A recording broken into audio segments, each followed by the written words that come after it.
বিসমিল্লাহির রহমানির রহিম। পরম করুণাময় ও অসীম দয়ালু আল্লাহর নামে শুরু। তানজিলুল কিতাবি মিনাল্লাহিল আজিজিল হাকীম। কিতাব অবতীর্ণ হয়েছে পরাক্রমশালী প্রজ্ঞাময় আল্লাহর পক্ষ থেকে। ইন্না আনজালনা ইলাইকাল কিতাবা বিল হাক্কি ফা'বুদিল্লাহা মুখলিসাল লাহুদ্দীন। আমি আপনার প্রতি এই কিতাব যথার্থরূপে নাজিল করেছি, অতএব আপনি নিষ্ঠার সাথে আল্লাহর ইবাদত করুন। আলা লিল্লাহিদ দীনুল খালিস ওয়াল্লাযীনা ইত্তাখাযু মিন দুনিহি আউলিয়া মা না'বুদুহুম ইল্লা লিয়ুকাররিবুনা ইলাল্লাহি যুলফা ইন্নাল্লাহা ইয়াহকুমু বাইনাহুম ফীমা হুম ফীহি ইখতালিফুন ইন্নাল্লাহা লা ইয়াহদী মান হুয়া কাযিবুন কাফফার। জেনে রাখুন, নিষ্ঠাপূর্ণ ইবাদত আল্লাহরই নিমিত্ত। যারা আল্লাহ ব্যতীত অপরকে উপাস্যরূপে গ্রহণ করে রেখেছে এবং বলে যে আমরা তাদের ইবাদত এজন্যই করি যেন তারা আমাদেরকে আল্লাহর নিকটবর্তী করে দেয়, নিশ্চয়ই আল্লাহ তাদের মধ্যে তাদের পারস্পরিক বিরোধপূর্ণ বিষয়ের ফয়সালা করে দেবেন। আল্লাহ মিথ্যাবাদী কাফিরকে সৎ পথে পরিচালিত করেন না। لو أراد الله أن يتخذ ولدا لاصطفى مما يخلق ما يشاء سبحانه هو الله الواحد القهار। আল্লাহ যদি সন্তান গ্রহণ করার ইচ্ছা করতেন তবে তার সৃষ্টির মধ্য থেকে যা কিছু ইচ্ছা মনোনীত করতেন। তিনি পবিত্র, তিনি আল্লাহ এক পরাক্রমশালী।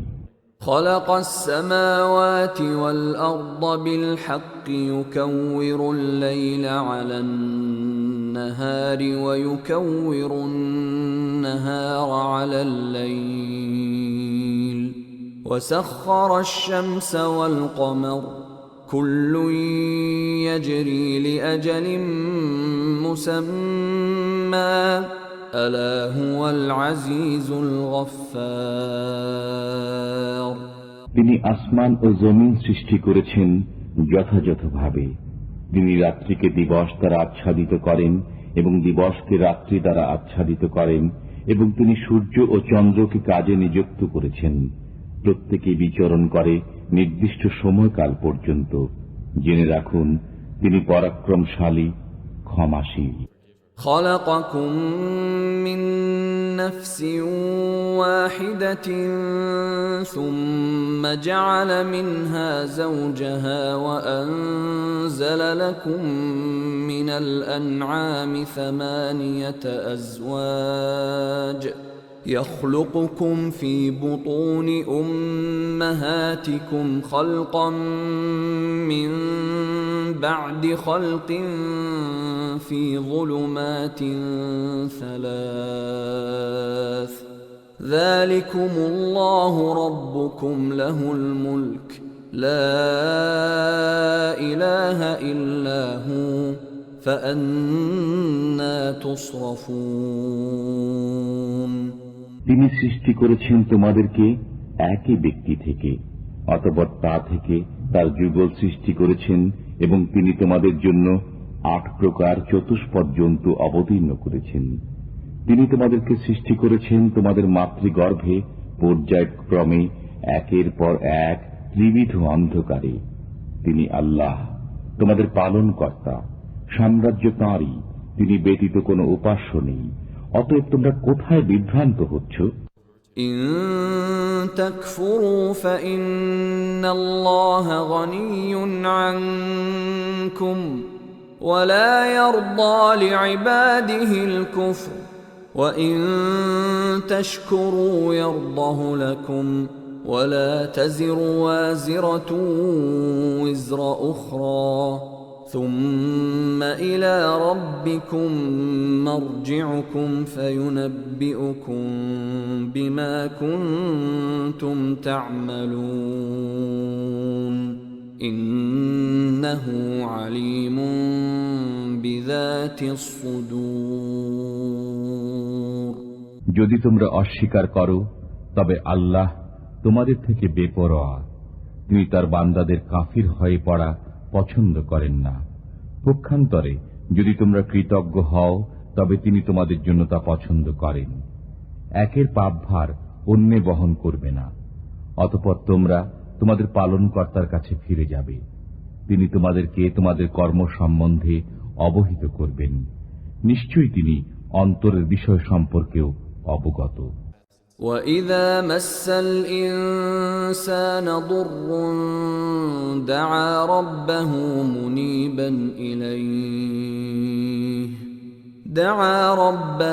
مُنِيبًا إِلَيْهِ ثُمَّ إِذَا خَوَّلَهُ نِعْمَةً مِّنْهُ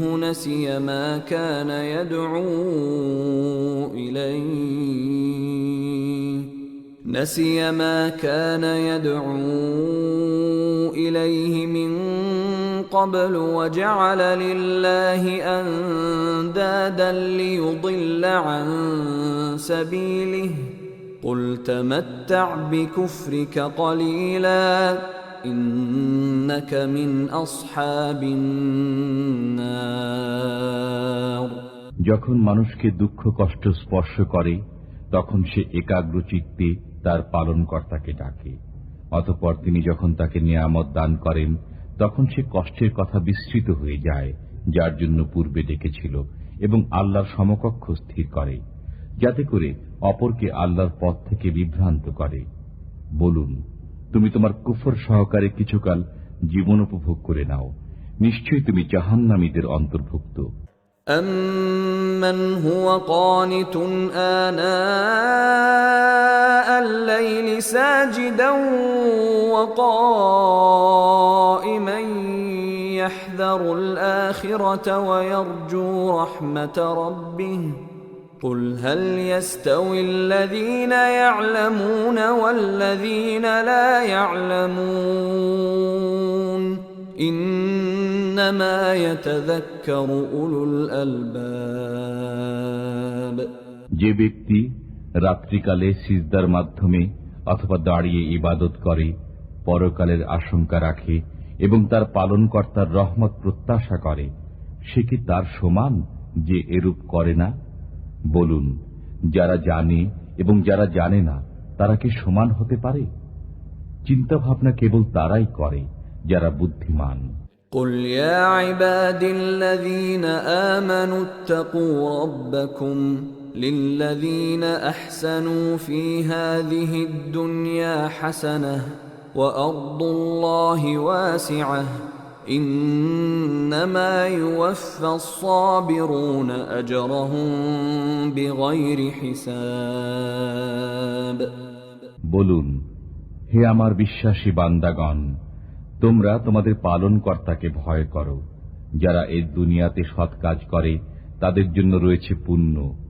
আল্লাহর পৃথিবী প্রশস্ত। যারা সবরকারী তারাই তাদের পুরস্কার পায় অগণিত। قُلْ إِنِّي أُمِرْتُ أَنْ أَعْبُدَ اللَّهَ مُخْلِصًا لَهُ الدِّينَ বলুন, আমি নিষ্ঠার সাথে আল্লাহর ইবাদত করতে আদিষ্ট হয়েছি। وَأُمِرْتُ لِأَنْ أَكُونَ أَوَّلَ الْمُسْلِمِينَ আরো আদিষ্ট হয়েছি সর্বপ্রথম নির্দেশ পালনকারী হওয়ার জন্য। قُلْ إِنِّي أَخَافُ إِنْ عَصَيْتُ رَبِّي عَذَابَ يَوْمٍ عَظِيمٍ বলুন, আমি আমার পালনকর্তার অবাধ্য হলে এক মহাদিবসের শাস্তির ভয় করি। قُلِ اللَّهَ أَعْبُدُ مُخْلِصًا لَهُ دِينِي বলুন, আমি নিষ্ঠার সাথে আল্লাহ তাআলার ইবাদত করি। فاعبدوا ما شئتم من دونه قل إن الخاسرين الذين خسروا أنفسهم وأهليهم يوم القيامة ألا ذلك هو الخسران المبين।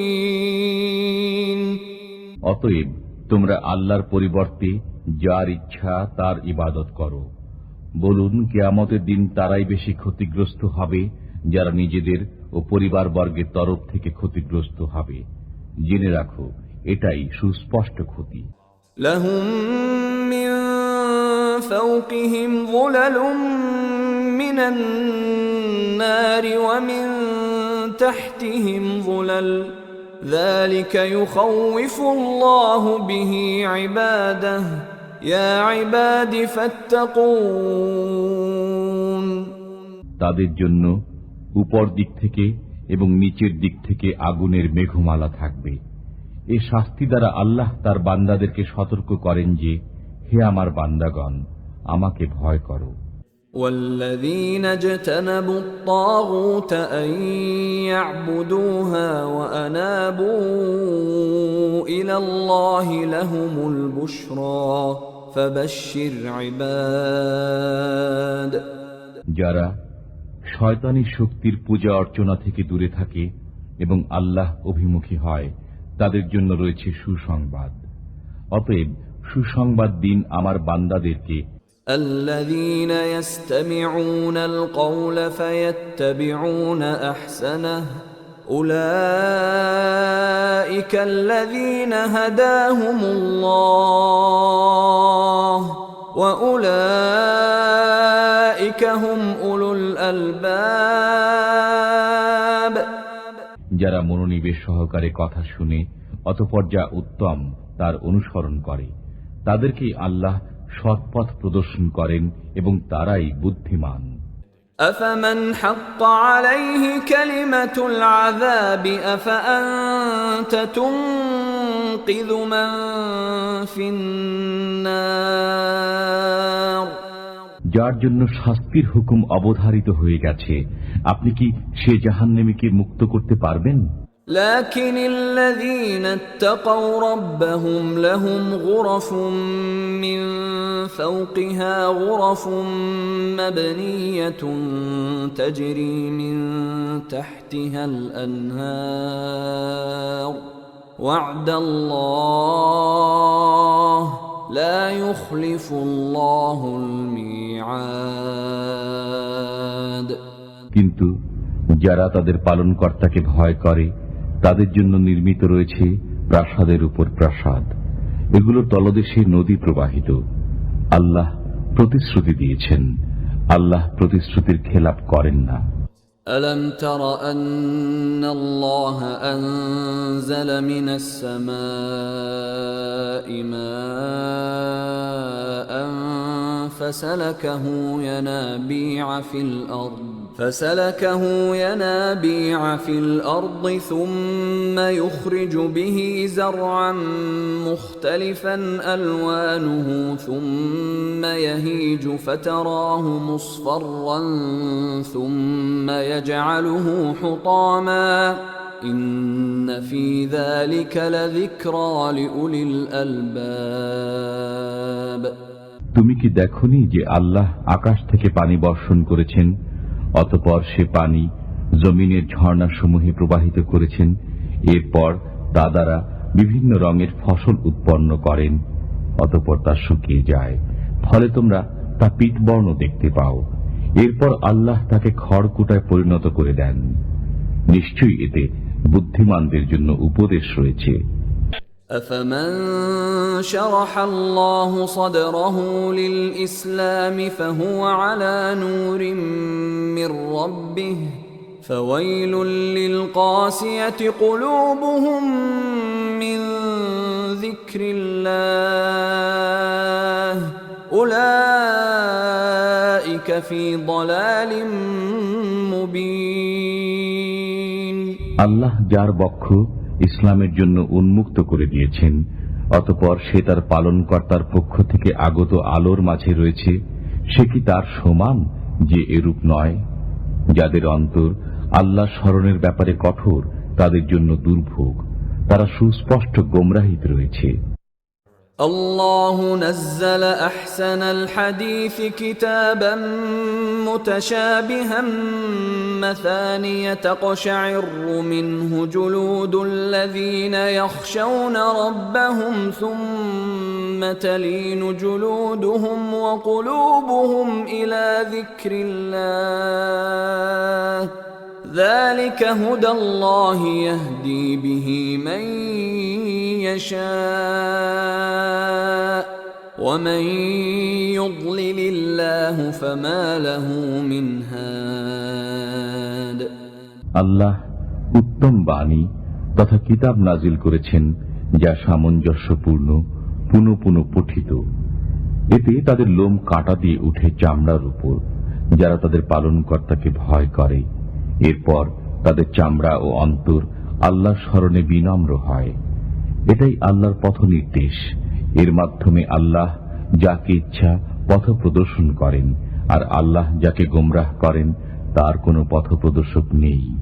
أفمن يتقي بوجهه سوء العذاب يوم القيامة وقيل للظالمين ذوقوا ما كنتم تكسبون যে ব্যক্তি কিয়ামতের দিন তার মুখ দ্বারা অশুভ আযাব ঠেকাবে এবং এরূপ জালিমদেরকে বলা হবে, তোমরা যা করতে তার স্বাদ আস্বাদন করো, সে কি তার সমান যে এরূপ নয়? كذب الذين من قبلهم فأتاهم العذاب من حيث لا يشعرون তাদের পূর্ববর্তীরাও মিথ্যারোপ করেছিল, ফলে তাদের কাছে আযাব এমন ভাবে আসলো যা তারা কল্পনাও করত না। فأذاقهم الله الخزي في الحياة الدنيا ولعذاب الآخرة أكبر لو كانوا يعلمون অতঃপর আল্লাহ তাদেরকে পার্থিব জীবনে লাঞ্ছনার স্বাদ আস্বাদন করালেন, আর পরকালের আযাব হবে আরো গুরুতর যদি তারা জানত। ولقد ضربنا للناس في هذا القرآن من كل مثل لعلهم يتذكرون আমি এই কোরআনে মানুষের জন্য সব দৃষ্টান্তই বর্ণনা করেছি, যাতে তারা অনুধাবন করে। قرآنا عربيا غير ذي عوج لعلهم يتقون আরবি ভাষায় এই কোরআন বক্রতা মুক্ত, যাতে তারা সাবধান হয়ে চলে। ضرب الله مثلا رجلا فيه شركاء متشاكسون ورجلا سلما لرجل هل يستويان مثلا الحمد لله بل أكثرهم لا يعلمون আল্লাহ এক দৃষ্টান্ত বর্ণনা করেছেন। একটি লোকের উপর পরস্পর বিরোধী অনেক কয়েকজন মালিক রয়েছে, আরেক ব্যক্তির প্রভু মাত্র একজন, তাদের উভয়ের অবস্থা কি সমান? সমস্ত প্রশংসা আল্লাহর, কিন্তু তাদের অধিকাংশই জানে না। إنك ميت وإنهم ميتون নিশ্চয়ই তোমারও মৃত্যু হবে এবং তাদেরও মৃত্যু হবে। ثم إنكم يوم القيامة عند ربكم تختصمون অতঃপর কিয়ামতের দিন তোমরা সবাই তোমাদের পালনকর্তার সামনে কথা কাটাকাটি করবে। فمن أظلم ممن كذب على الله وكذب بالصدق إذ جاءه أليس في جهنم مثوى للكافرين যে ব্যক্তি আল্লাহর বিরুদ্ধে মিথ্যা বলে এবং তার কাছে সত্য আগমন করার পর তাকে মিথ্যা সাব্যস্ত করে, তার চেয়ে অধিক জালিম আর কে হবে? কাফিরদের বাসস্থান জাহান্নামে নয় কি? والذي جاء بالصدق وصدق به أولئك هم المتقون যারা সত্য নিয়ে আগমন করেছে এবং সত্যকে সত্য মেনে নিয়েছে, তারাই তো আল্লাহ ভীরু। لهم ما يشاءون عند ربهم ذلك جزاء المحسنين তাদের জন্য পালনকর্তার কাছে তাই রয়েছে যা তারা চাইবে, এটা সৎকর্মীদের পুরস্কার। ليكفر الله عنهم أسوأ الذي عملوا ويجزيهم أجرهم بأحسن الذي كانوا يعملون যাতে আল্লাহ তাদের মন্দ কর্মসমূহ মার্জনা করেন এবং তাদের উত্তম কর্মের পুরস্কার তাদেরকে দান করেন। أليس الله بكاف عبده ويخوفونك بالذين من دونه ومن يضلل الله فما له من هاد আল্লাহ কি তার বান্দার পক্ষে যথেষ্ট নন, অথচ তারা আপনাকে আল্লাহর পরিবর্তে অন্য উপাস্যদের ভয় দেখায়। আল্লাহ যাকে গোমরাহ করেন তার কোনো পথপ্রদর্শক নেই। ومن يهد الله فما له من مضل أليس الله بعزيز ذي انتقام আর আল্লাহ যাকে পথ প্রদর্শন করেন তাকে পথভ্রষ্টকারী কেউ নেই। আল্লাহ কি পরাক্রমশালী, প্রতিশোধ গ্রহণকারী নন?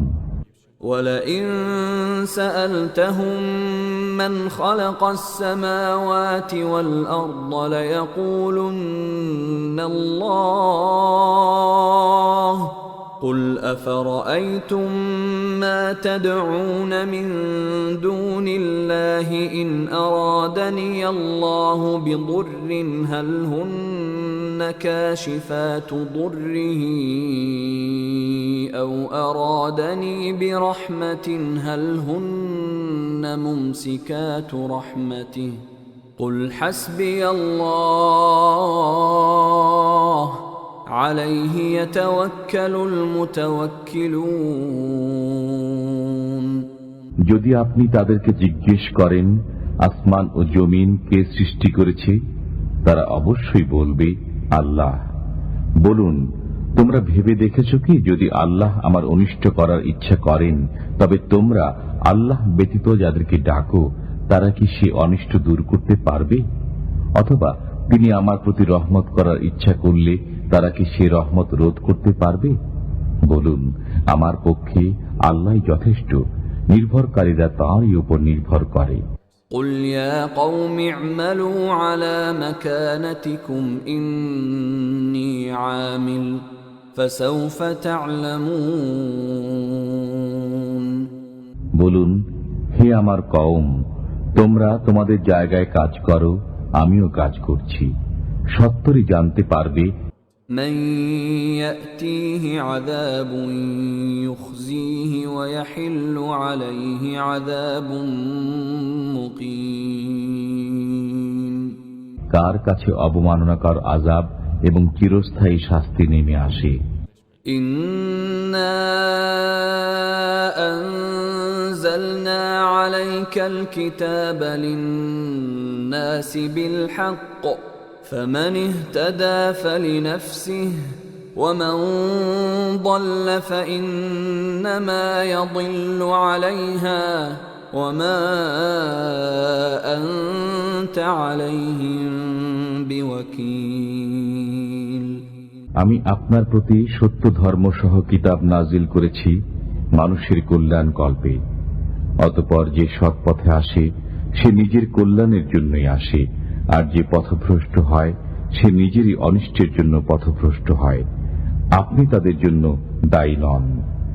الله يتوفى الأنفس حين موتها والتي لم تمت في منامها فيمسك التي قضى عليها الموت ويرسل الأخرى إلى أجل مسمى إن في ذلك لآيات لقوم يتفكرون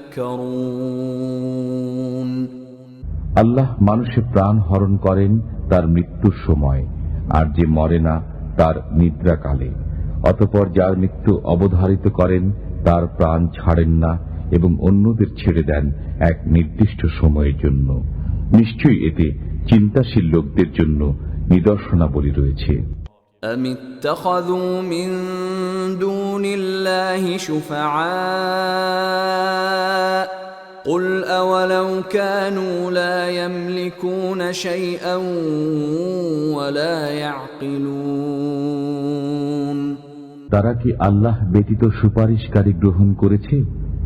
বলুন, তাদের কোনো এখতিয়ার না থাকলেও এবং তারা না বুঝলেও। قل لله الشفاعة جميعا له ملك السماوات والأرض ثم إليه ترجعون বলুন, সমস্ত সুপারিশ আল্লাহরই ক্ষমতাধীন। আসমান ও জমিনে তাঁরই সাম্রাজ্য, অতঃপর তাঁরই কাছে তোমরা প্রত্যাবর্তিত হবে। وَإِذَا ذُكِرَ اللَّهُ وَحْدَهُ اشْمَأَزَّتْ قُلُوبُ الَّذِينَ لَا يُؤْمِنُونَ بِالْآخِرَةِ وَإِذَا ذُكِرَ الَّذِينَ مِن دُونِهِ إِذَا هُمْ يَسْتَبْشِرُونَ যখন খাঁটিভাবে আল্লাহর নাম উচ্চারণ করা হয়, তখন যারা পরকালে বিশ্বাস করে না তাদের অন্তর সংকুচিত হয়ে যায়। আর যখন আল্লাহ ব্যতীত অন্য উপাস্যদের নাম উচ্চারণ করা হয়, তখন তারা আনন্দে উল্লসিত হয়ে ওঠে। قُلِ اللَّهُمَّ فَاطِرَ السَّمَاوَاتِ وَالْأَرْضِ عَالِمَ الْغَيْبِ وَالشَّهَادَةِ أَنْتَ تَحْكُمُ بَيْنَ عِبَادِكَ فِيمَا كَانُوا فِيهِ يَخْتَلِفُونَ বলুন, হে আল্লাহ, আসমান ও জমিনের স্রষ্টা, দৃশ্য ও অদৃশ্য জ্ঞানী, আপনি আপনার বান্দাদের মধ্যে ফয়সালা করবেন যে বিষয়ে তারা মতবিরোধ করত। وَلَوْ أَنَّ لِلَّذِينَ ظَلَمُوا مَا فِي الْأَرْضِ جَمِيعًا وَمِثْلَهُ مَعَهُ لَافْتَدَوْا بِهِ مِنْ سُوءِ الْعَذَابِ يَوْمَ الْقِيَامَةِ وَبَدَا لَهُم مِّنَ اللَّهِ مَا لَمْ يَكُونُوا يَحْتَسِبُونَ যদি গুনাহগারদের কাছে পৃথিবীর সবকিছু থাকে এবং তার সাথে সমপরিমাণ আরো থাকে, তবে অবশ্যই তারা কিয়ামতের দিন সে সবকিছুই নিষ্কৃতি পাওয়ার জন্য মুক্তিপণ হিসেবে দিয়ে দেবে। অথচ তারা দেখতে পাবে আল্লাহর পক্ষ থেকে এমন শাস্তি যা তারা কল্পনাও করত না। وَبَدَا لَهُمْ سَيِّئَاتُ مَا كَسَبُوا وَحَاقَ بِهِم مَّا كَانُوا بِهِ يَسْتَهْزِئُونَ আর দেখবে তাদের দুষ্কর্মসমূহ এবং যে বিষয়ে তারা ঠাট্টা বিদ্রুপ করত তা তাদেরকে ঘিরে নেবে।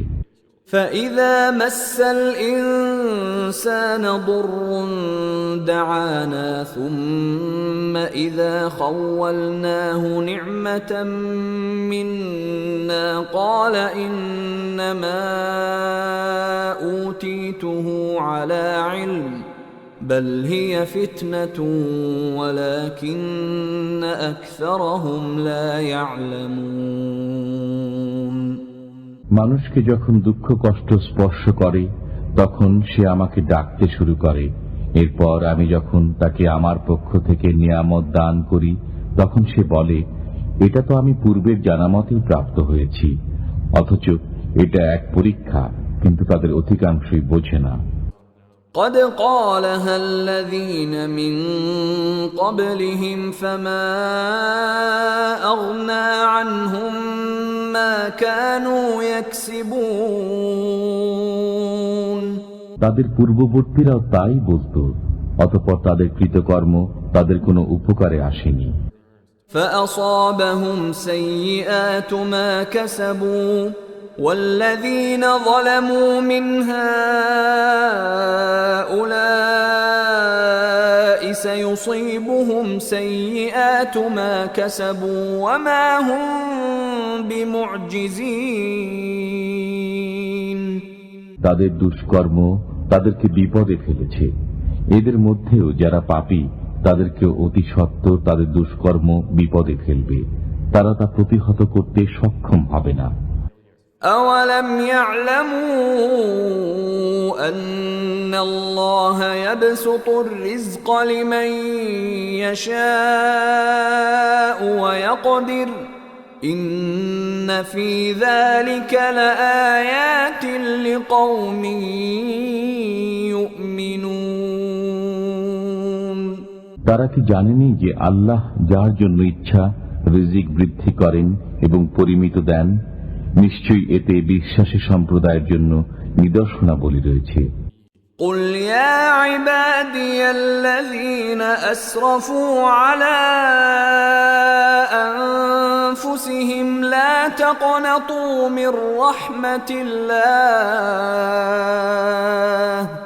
إن الله يغفر الذنوب جميعا إنه هو الغفور الرحيم বলুন, হে আমার বান্দাগণ, যারা নিজেদের উপর জুলুম করেছ, তোমরা আল্লাহর রহমত থেকে নিরাশ হইও না। নিশ্চয়ই আল্লাহ সমস্ত গুনাহ মাফ করেন, তিনি ক্ষমাশীল পরম দয়ালু। وأنيبوا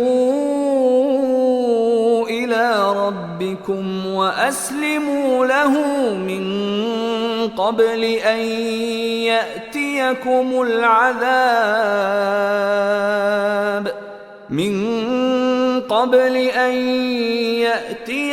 العذاب ثم لا تنصرون তোমরা তোমাদের পালনকর্তার অভিমুখী হও এবং তাঁর আজ্ঞাবহ হও তোমাদের কাছে আযাব আসার পূর্বে, এরপর তোমরা সাহায্য প্রাপ্ত হবে না। واتبعوا أحسن ما أنزل إليكم من ربكم من قبل أن يأتيكم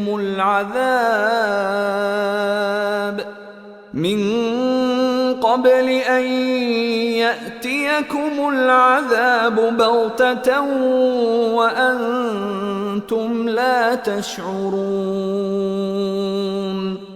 তোমাদের প্রতি অবতীর্ণ উত্তম বিষয়ের অনুসরণ করো, তোমাদের কাছে অতর্কিতে ও অজ্ঞাতসারে আযাব আসার পূর্বে। أن تقول نفس يا حسرتا على ما فرطت في جنب الله وإن كنت لمن الساخرين যাতে কেউ না বলে, হায় হায়, আল্লাহ সকাশে আমি কর্তব্যে অবহেলা করেছি এবং আমি ঠাট্টা বিদ্রুপকারীদের অন্তর্ভুক্ত ছিলাম।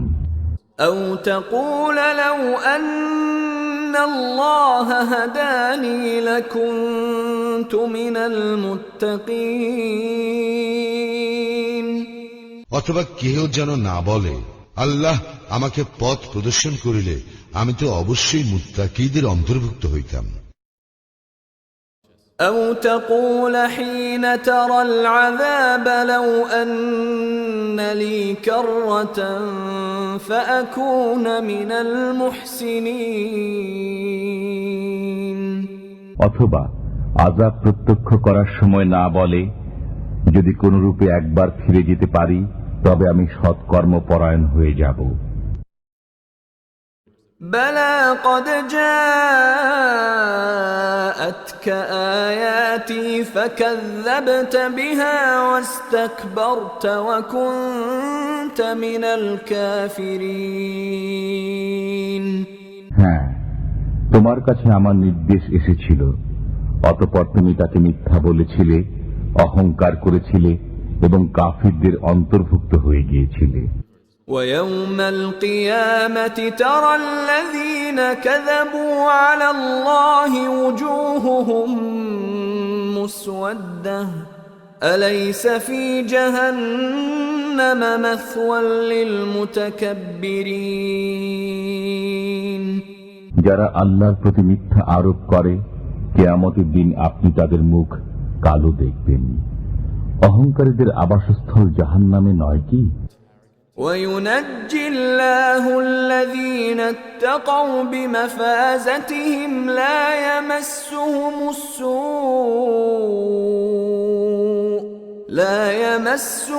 السوء ولا هم يحزنون আর যারা শিরক থেকে বেঁচে থাকত, আল্লাহ তাদেরকে সাফল্যের সাথে মুক্তি দেবেন। তাদেরকে অনিষ্ট স্পর্শ করবে না এবং তারা চিন্তিতও হবে না। الله خالق كل شيء وهو على كل شيء وكيل আল্লাহ সবকিছু স্রষ্টা এবং তিনি সবকিছুর দায়িত্ব গ্রহণ করেন। له مقاليد السماوات والأرض والذين كفروا بآيات الله أولئك هم الخاسرون আসমান ও জমিনের চাবি তাঁরই নিকট। যারা আল্লাহর আয়াতসমূহকে অস্বীকার করে তারাই ক্ষতিগ্রস্ত। قل أفغير الله تأمروني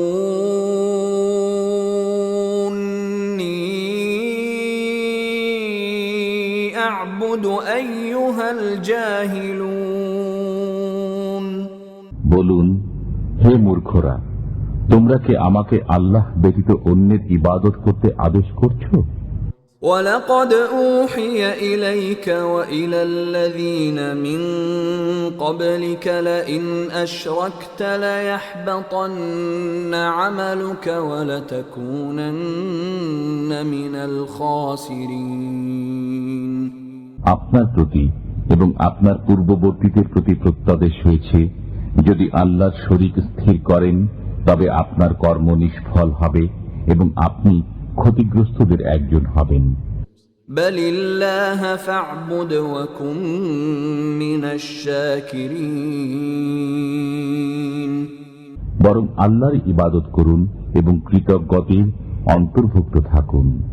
وما قدر الله حق قدره والأرض جميعا قبضته يوم القيامة والسماوات مطويات بيمينه سبحانه وتعالى عما يشركون তারা আল্লাহকে যথার্থ রূপে বুঝেনি। কিয়ামতের দিন গোটা পৃথিবী থাকবে তার হাতের মুঠোতে এবং আসমানসমূহ ভাঁজ করা অবস্থায় থাকবে তার ডান হাতে। তিনি পবিত্র, আর এরা যাকে শরীক করে তা থেকে তিনি অনেক ঊর্ধ্বে। ونفخ في الصور فصعق من في السماوات ومن في الأرض إلا من شاء الله ثم نفخ فيه أخرى فإذا هم قيام ينظرون সিংগায় ফুঁক দেওয়া হবে, ফলে আসমান ও জমিনে যারা আছে সবাই বেহুশ হয়ে যাবে, তবে আল্লাহ যাকে ইচ্ছা করেন। অতঃপর আবার সিংগায় ফুঁক দেওয়া হবে, তৎক্ষণাৎ তারা দণ্ডায়মান হয়ে দেখতে থাকবে। وأشرقت الأرض بنور ربها ووضع الكتاب وجيء بالنبيين والشهداء وجيء بالنبيين والشهداء وقضي بينهم بالحق وهم لا يظلمون পৃথিবী তার পালনকর্তার নূরে উদ্ভাসিত হবে, আমল নামা স্থাপন করা হবে, পয়গম্বরগণ ও সাক্ষীগণকে আনা হবে এবং সকলের মধ্যে ন্যায় বিচার করা হবে, তাদের প্রতি জুলুম করা হবে না। ووفيت كل نفس ما عملت وهو أعلم بما يفعلون প্রত্যেকে যা করেছে তার পূর্ণ প্রতিফল দেওয়া হবে। তারা যা কিছু করে সে সম্পর্কে আল্লাহ সম্যক অবগত। وسيق الذين كفروا إلى جهنم زمرا حتى إذا جاءوها فتحت أبوابها وقال لهم خزنتها ألم يأتكم رسل منكم يتلون عليكم آيات ربكم وينذرونكم لقاء يومكم هذا قالوا بلى ولكن حقت كلمة العذاب على الكافرين কাফিরদেরকে জাহান্নামের দিকে দলে দলে হাঁকিয়ে নেওয়া হবে। তারা যখন সেখানে পৌঁছবে তখন তার দরজাসমূহ খুলে দেওয়া হবে এবং জাহান্নামের রক্ষীরা তাদেরকে বলবে, তোমাদের কাছে কি তোমাদের মধ্য থেকে পয়গম্বর আসেনি যারা তোমাদের কাছে তোমাদের পালনকর্তার আয়াতসমূহ আবৃত্তি করত এবং সতর্ক করত এ দিনের সাক্ষাতের ব্যাপারে? তারা বলবে, হ্যাঁ, কিন্তু কাফিরদের প্রতি শাস্তির হুকুমই বাস্তবায়িত হয়েছে। قيل ادخلوا أبواب جهنم خالدين فيها فبئس مثوى المتكبرين বলা হবে, তোমরা জাহান্নামের দরজা দিয়ে প্রবেশ করো, সেখানে চিরকাল অবস্থানের জন্য কত নিকৃষ্ট অহংকারীদের আবাসস্থল। وسيق الذين اتقوا ربهم إلى الجنة زمرا حتى إذا جاءوها وفتحت أبوابها وقال لهم خزنتها سلام عليكم طبتم فادخلوها خالدين যারা তাদের পালনকর্তাকে ভয় করত তাদেরকে দলে দলে জান্নাতের দিকে নিয়ে যাওয়া হবে। যখন তারা উন্মুক্ত দরজা দিয়ে জান্নাতে পৌঁছবে এবং জান্নাতের রক্ষীরা তাদেরকে বলবে, তোমাদের প্রতি সালাম, তোমরা সুখে থাকো, অতঃপর সদা সর্বদা বসবাসের জন্য তোমরা জান্নাতে প্রবেশ করো। وقالوا الحمد لله الذي صدقنا وعده وأورثنا الأرض نتبوأ من الجنة حيث نشاء فنعم أجر العاملين তারা বলবে, সমস্ত প্রশংসা আল্লাহর, যিনি আমাদের প্রতি তাঁর ওয়াদা পূর্ণ করেছেন এবং আমাদেরকে এ ভূমির উত্তরাধিকারী করেছেন। আমরা জান্নাতের যেখানে ইচ্ছা বসবাস করব। মেহনতকারীদের পুরস্কার কতই চমৎকার। وترى الملائكة حافين من حول العرش يسبحون بحمد ربهم وقضي بينهم بالحق وقيل الحمد لله رب العالمين আপনি ফেরেশতাগণকে দেখবেন, তারা আরশের চারপাশ ঘিরে তাদের পালনকর্তার পবিত্রতা ঘোষণা করছে। তাদের সবার মাঝে ন্যায় বিচার করা হবে। বলা হবে, সমস্ত প্রশংসা বিশ্বপালক আল্লাহর।